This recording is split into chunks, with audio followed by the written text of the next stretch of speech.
ইমামে আজম আবু হানিফা রহমতুল্লাহ আলাই, ইমাম শাফি রহমতুল্লাহ আলাই, হাম্বলি রহমতুল্লাহ আলাই, মালিক রহমতুল্লাহ আলাই, গৌসে পাক, খাজা গরিবে নওয়াজ, মুজাদ্দিদ আল ফিসানি, গৌসে বান্ডারি, যতই আল্লাহর ওলিরা আছেন না কেন, সবাই আমাদেরকে সেই শিক্ষাই শিক্ষিত করেছেন। মাত্র তারা ছলে বলে কৌশলে বলেছেন, তোমরা এই দুটি রজ্জুকে মজবুতভাবে ধরে রাখো, একটি কোরআন আর একটি আহলে বাইত রাসূল।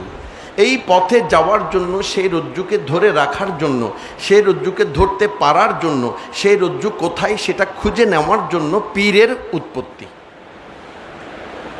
আমি বুঝাতে পেরেছি?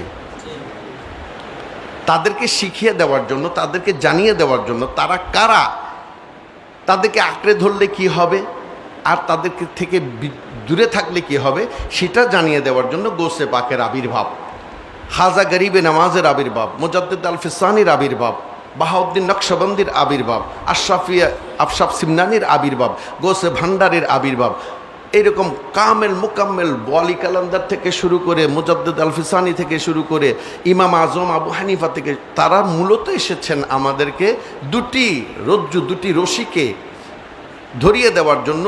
একটি হচ্ছে কালামুল্লাহ, আরেকটি হচ্ছে আহলে বাইতে রাসূল।